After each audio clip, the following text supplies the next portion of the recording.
I'm Steel Audrey. I get to open the set for you, or this night for you. And I'm also playing with Adrian later. Who's here to see Adrian? Adrian Glynn. Yeah! How about Jasper Sloan? Yep. Yeah! Alright, I'm Steel Audrey. I'm going to play a few tunes.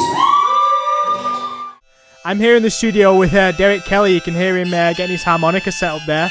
He's going to play some songs for us. He's from Vancouver band Steel Audrey, so he's here in the studio.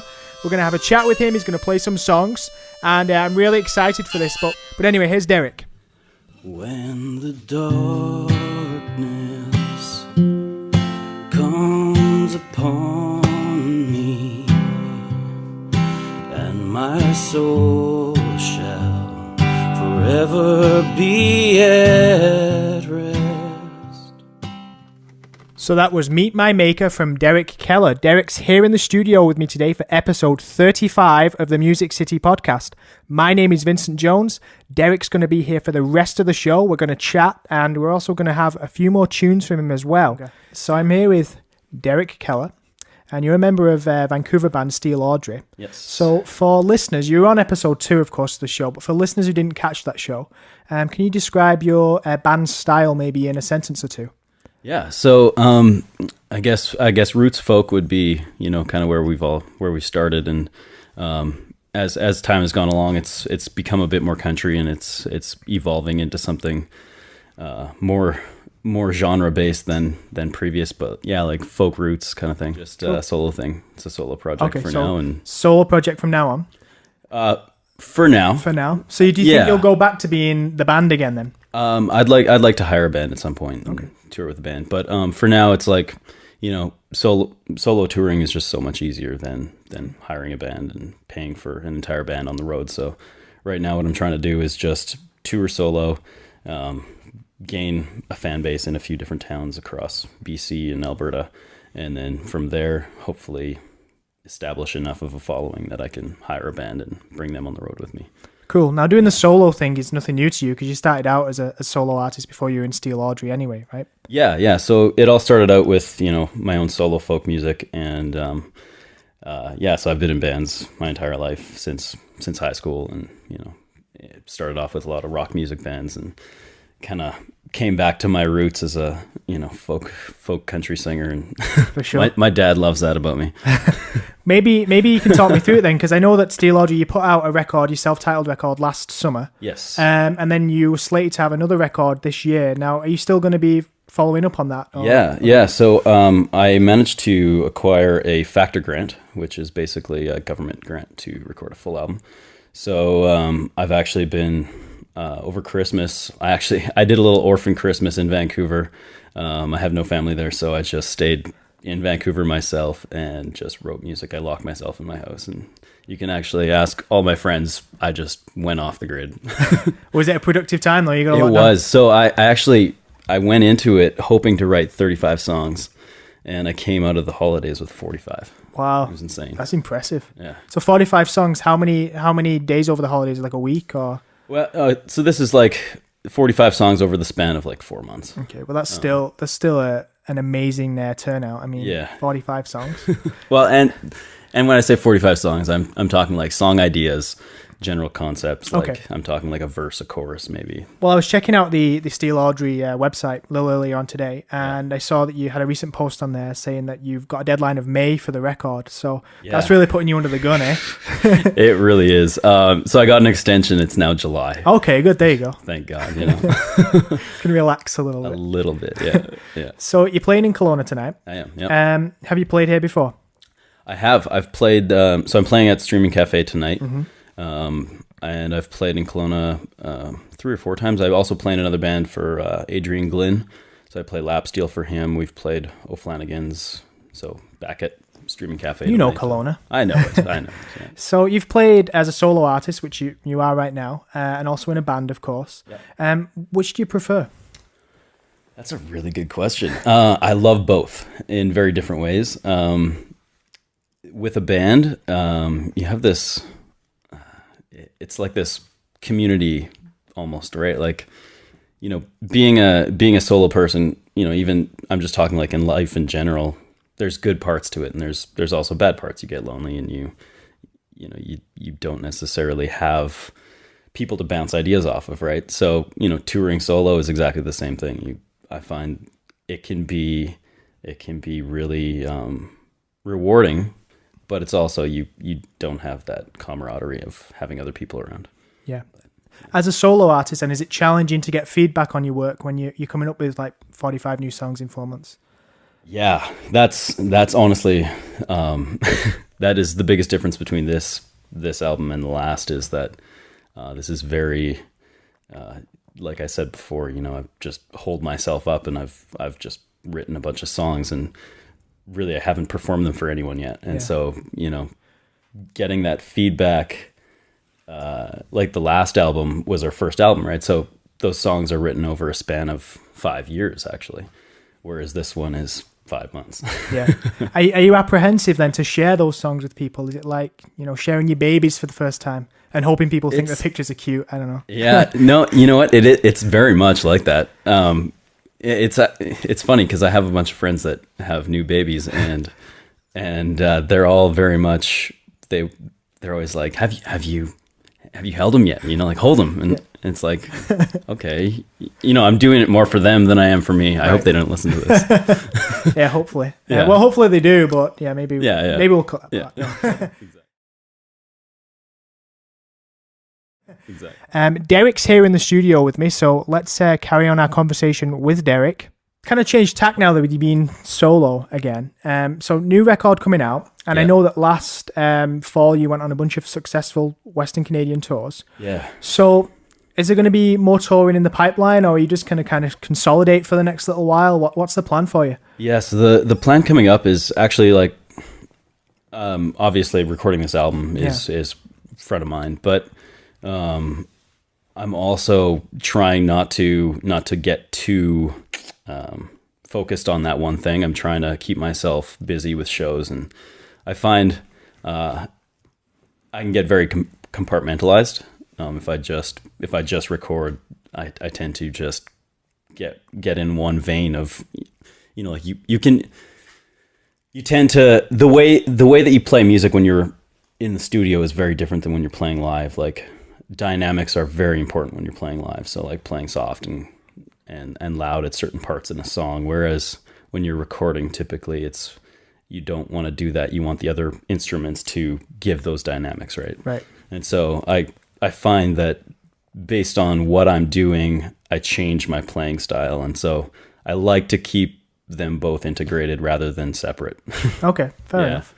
Otherwise, I feel like you lose things that you've learned even just over a couple of months. If I'm just in the studio, I find that my guitar playing gets less dynamic and less interesting. So you've got to keep a very clear blend kind of going on. Yeah, exactly. Yeah. Interesting. So with those tours, the 3 tours you did, I think it was. Yeah. Where was your favorite place to play? What was the best show you guys did? Oh, this is a good question. I did a show a few months back in Three Hills. Okay. This is a tiny, tiny little town. I don't even know where it is. My apologies to anyone in Three Hills. Between Calgary and Edmonton. Okay.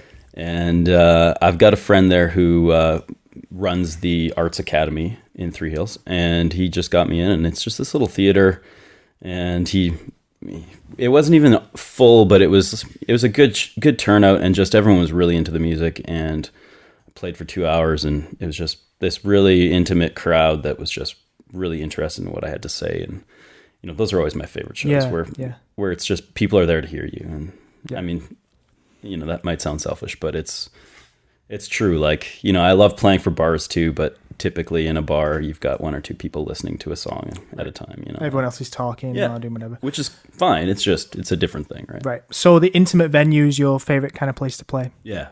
Would you ever like to do any festivals or anything like that? Yeah, that's in the works right now.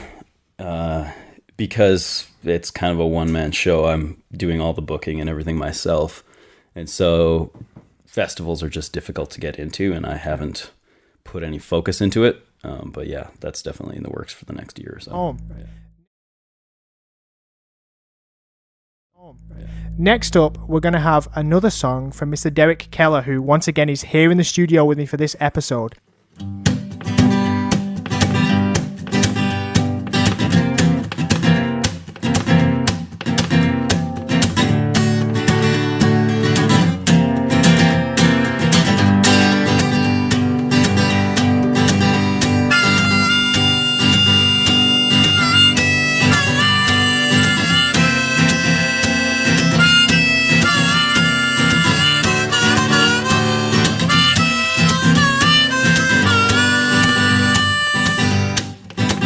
Well, there's frost on the windows, there's frost on the doors. It's minus 45 outside with the wind chill 54. No, I ain't never seen the likes of such a Manitoba winter before.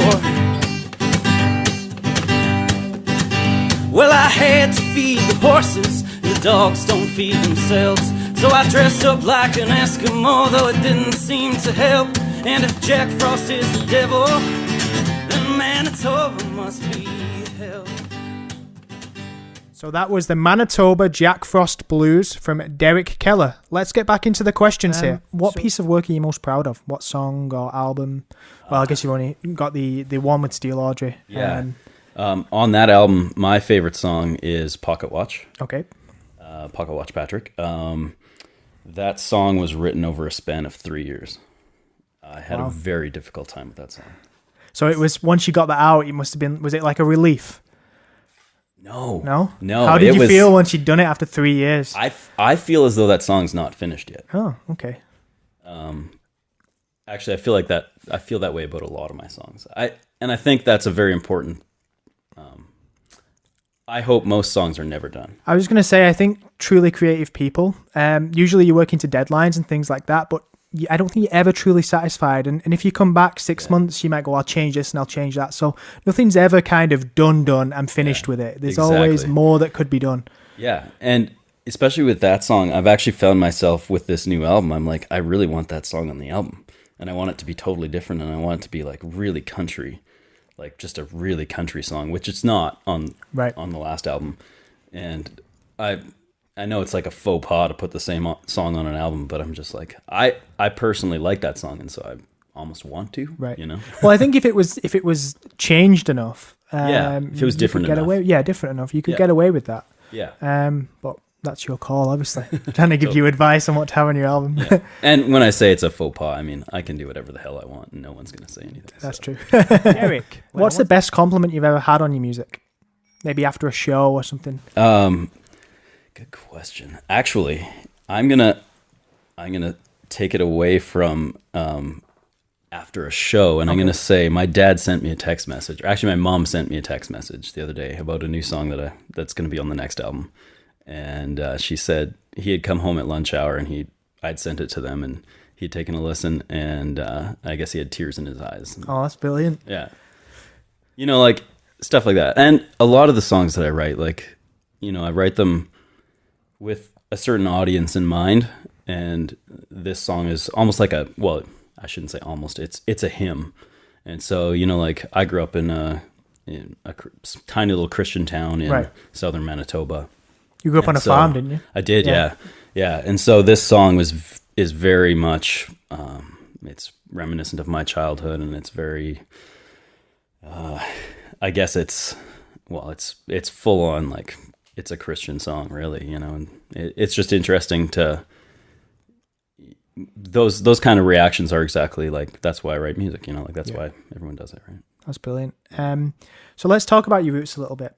Would you say that your upbringing is probably the biggest influence over your music? Yeah, I would say so. I mean, more so than a typical a particular artist, or I would definitely say that. For myself, I grew up listening to, you know, country music, and my dad always had the radio on, listening to, like, he was a big Christofferson fan, right? So Christofferson's a massive influence of mine. But, you know, even more than Christofferson, I would just say that, you know, my mom is a good musician. My dad's a terrible musician, but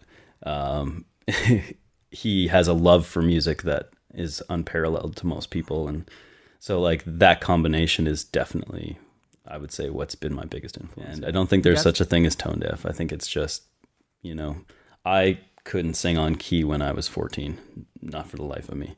And I played in bands, and I ended up singing backup vocals because no one else could. And that kind of led to me going like, okay, well, I wrote this song, maybe I should sing the lead vocals for it. And so I've done that. I started doing that a bit, and also I was like, I really enjoy this. I need to be a better singer though. And so I think it's desire, and it's also like just hard work. You're totally right, because I think that with anything, hard work gets you very, very far. Totally. And sometimes that can make up for not a lack of talent, but having less talent than someone else. Yeah. So just take me through that though. So if you were unable to kind of sing on key at 14, how did you develop into being a singer? Oh, that would be my mom. My mom would tell me when I was singing off key. And I couldn't hear it at first, or like for many years I couldn't hear it. And then, she was just really honest with me, and she would always be like, yeah, you played well, but you're off key at certain points. And I had a problem with always being flat. And so she would always be like, can you hear that? You're flat. And I was like, no, I can't. And so she would make me sing for her, and she would tell me every time that I was flat. And all of a sudden it was like, okay, I'm starting to hear it. And then once you can hear it, then you can fix it, right? Yeah.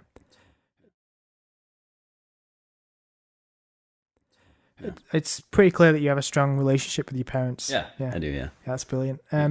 So Derek's got me feeling all warm and fuzzy inside with his kind sentiments about his parents. I think that's great. Anyway, we're going to have another song from Derek right now.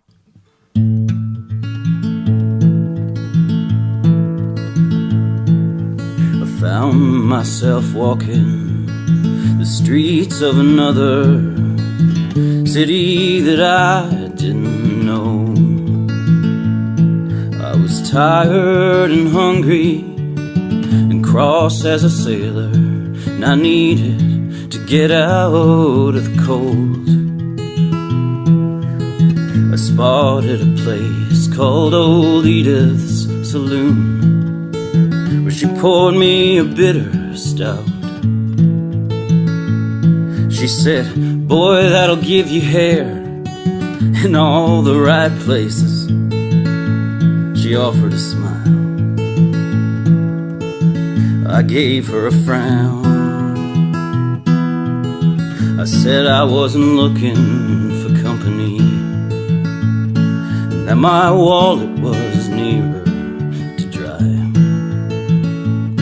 But I could tell that she was lonely and looking for someone to share a drink and a smile. So she poured me another. That was The Troubadour from Derek Keller. I enjoyed that. That was great, Derek. There's the real Johnny Cash kind of influence there. You can really feel it. What are you passionate about outside of music? Football. Yeah? I love football. Who's your team? Winnipeg Blue Bombers. Yeah. Okay. I'm not big up on football, so I can't really make a comment there. That's fair. I'm a soccer fan, if you will. Yeah. So I can't say too much. I can't kind of go into conversation. It's weird when someone brings up a sport. I can usually talk about it, but I know nothing about football. Yeah. No, it's especially Canadian football. Even Canadians don't like Canadian football. So that's the CFL then? Yeah, that's the CFL. So are they a good team, your team? No, they're terrible. That's the thing, is that when you pick a team, you got to stick with them. Oh, totally. Right? Absolutely. I mean, it kind of amazes me out west. There's so many people who support, here's something I know, the Rough Riders. Yeah. Saskatchewan. And I guess there's a lot of people from Saskatchewan here, but I always kind of scratch my head because I'm like, well, BC has a team, right? But they do, yeah. Like I say, I know nothing about football, so I can't really comment, but I always notice that's the one team I know. I guess I know the Lions as well, BC Lions. Yeah. Oh, there you go. Maybe I know more than I realize. Yeah, you got it. Toronto Argonauts. Right? Oh, yeah. And actually, no, I don't know that one. Everyone hates them. Oh, okay, good to know. Look at me getting an education. Music City Podcast. Now, Mr. Derek Keller, I've got a few more questions for you before we release you back into what you could call reality. So if I was to put you on the spot and ask you to name the best Canadian artist of all time, musician, all time. Who would you choose? Neil Young. Yeah? That's a good choice. I would have guessed you'd pick Neil Young just because of the style of music you play, but it's always good to know. Well, going back to the babies and my new songs, it's I mean, that's what I'm focusing on right now. And so that's where most of my energy is going. And, yeah, I mean, I like to talk about that stuff the most, I guess. Right now I'm focusing on this one song called Till the World Caves In, and I'm trying to write a third verse for this song. And it's kind of, the concept behind the song is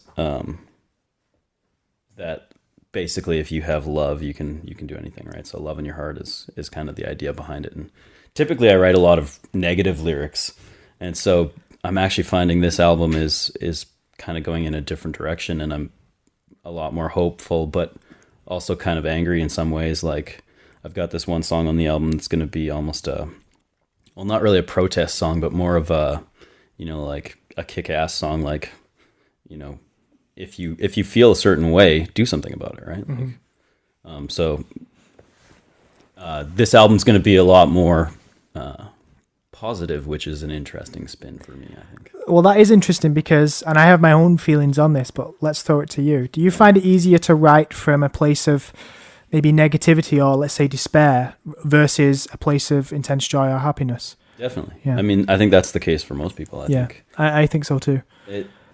Daniel Romano, a guy from Toronto, a country singer, he's got this song called A Losing Song, and basically the lyrics are, it's really easy to write a losing song, right?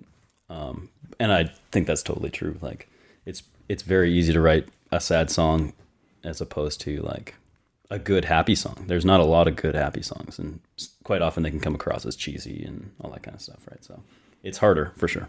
Right, and I think we'll wrap it up. But I've got one more question for you before we finish, and it's a bit of a fluffy one. But describe your ideal Sunday for us, if you will.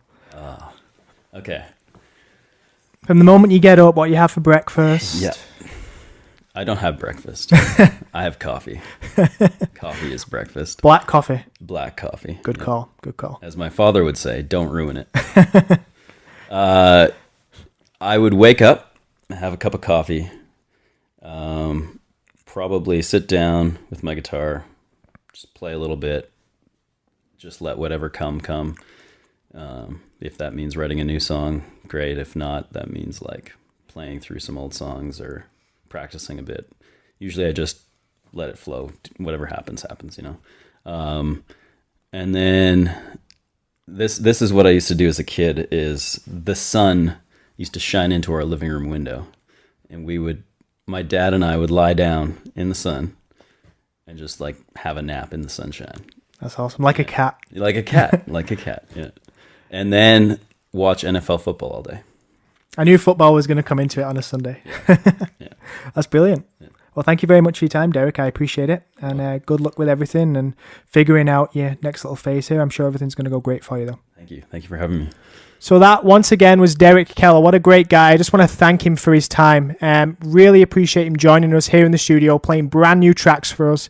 Really enjoyed it. So thank you again to Derek. And I just want to let you all know that you can find Derek's music online. Once again, his band is called Steel Audrey. And you can find them online by going to www.steelaudrey.com. I wrote this for my dad. We were talking about death and all this kind of stuff. My grandma died about a year and a half ago, and at the 1 year mark they had gone to go visit her grave, and it was this unmarked stone, and it was just kind of depressing, but also my dad had some interesting thoughts about it. And one of the things that really stuck with me was that even though you write these things on your grave, it doesn't really matter all that much. Like he said, most of them said will never be forgotten, which probably isn't true. 500 years from now, probably forgotten.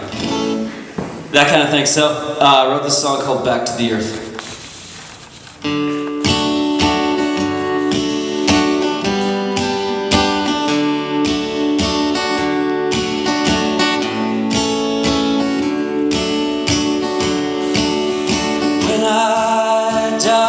Spread my ashes far and wide, back to the earth from which I came. When I die, my body will decay, back to the earth from which I came.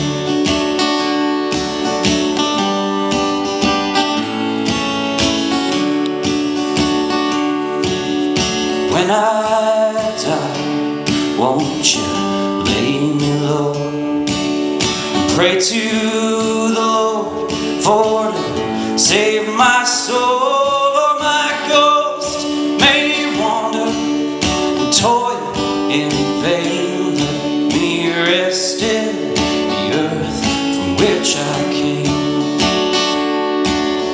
When I die, spread my ashes far and wide, back to the earth from which I came.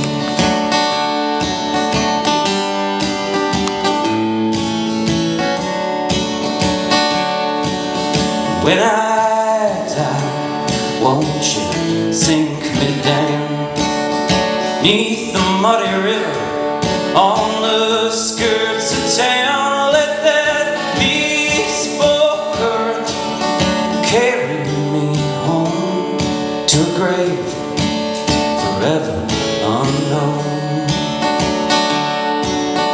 When I die, spread my ashes far and wide, back to the earth from which I came.